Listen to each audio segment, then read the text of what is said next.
While the sports world might be focused on the World Series or the midway point of the NFL season, the NBA tipped off last week, starting what could be the most important season in the history of the league. Last week, Forbes released its 2024 NBA franchise valuations. At the top of the list are the Golden State Warriors, valued at $8.8 billion, an increase of 14% from the previous year. Other marquee franchises are similarly high value, like the Knicks at $7.5 billion, the Lakers at $7.1 billion, and the Celtics at $6 billion.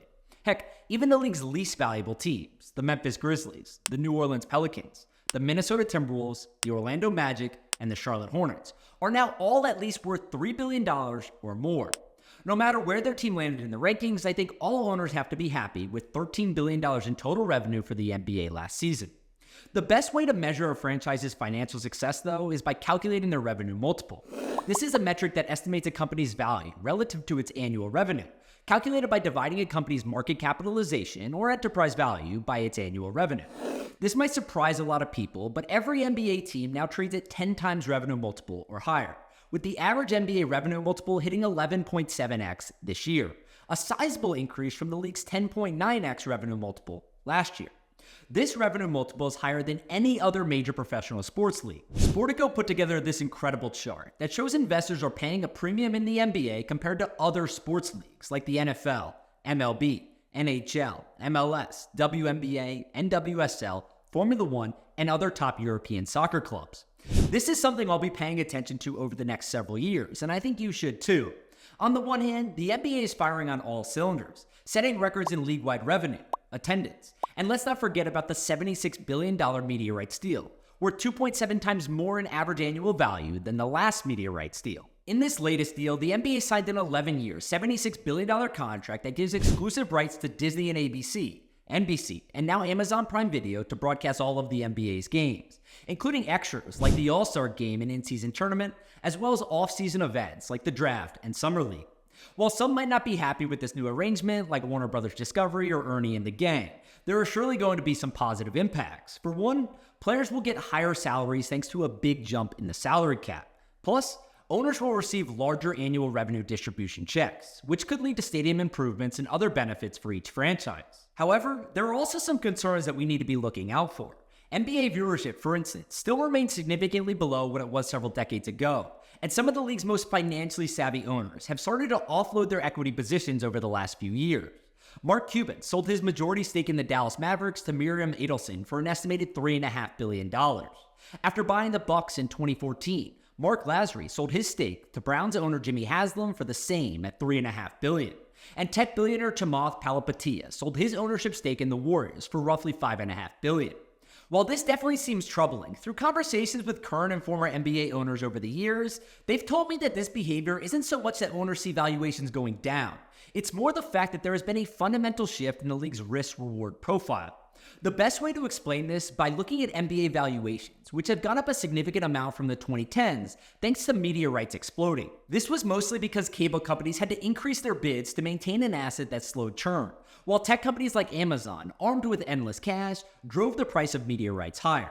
However, with the NBA's next media rights deal settled for the next decade, many people wonder where the next stage of growth will come from, especially since it's unclear what the live sports media landscape will look like 11 years from now when the new rights deal is up. So where should the NBA look to keep growing? Is it tickets? Well, most NBA arenas are already at capacity, and ignoring next year's Ryder Cup, there's a finite limit to how much fans can afford to pay. Okay, so maybe not tickets. What about sponsorships? Well, it's not a big enough revenue bucket, and there's only so much inventory on a nightly basis. Now, I could keep going on, but the same principles apply to literally everything.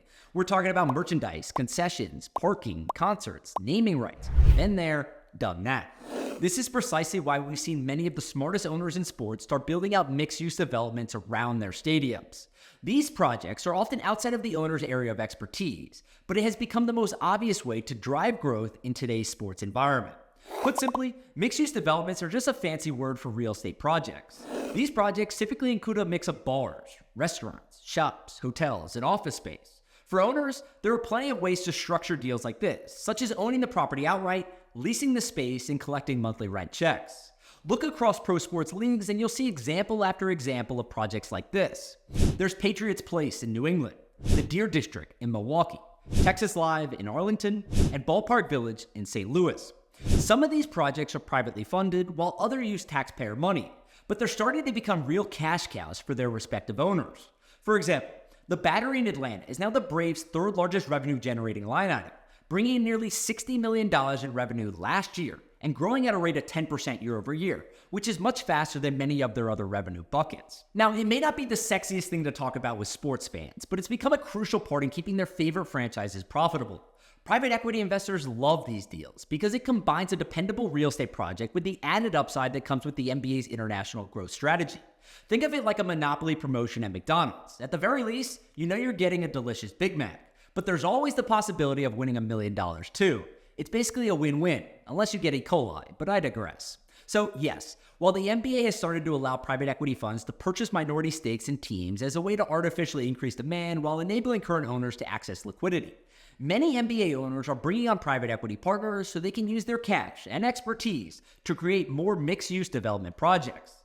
But don't take my word for it. Here's how Mark Cuban explained the decision to sell his minority stake in the Mavericks. Why did you sell the Mavs at this moment?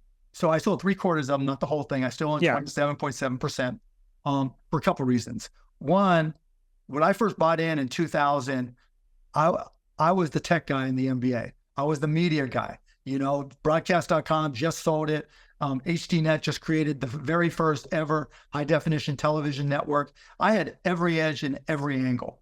Now, fast forward 24 years later, in order to sustain growth, to be able to compete with the new collective bargaining agreement, you have to have other sources of revenue. And so you see other teams, and all sports for that matter, you know, talking about casinos, talking about doing real estate development, all this here. Hotel. That's just not me. I wasn't going to put up $2 billion to get an education on building. The truth of the matter is, sports teams have become a much bigger business than what you see on the court, turf, or ice. Winning will always be important, and franchises are worth nothing without fan interest and TV demand. But given the current revenue multiples these teams are trading at, owners are starting to see what the future might hold. You either get creative via real estate or start looking elsewhere to invest your money. Or, as Red so eloquently put in Shawshank, get busy living or get busy dying.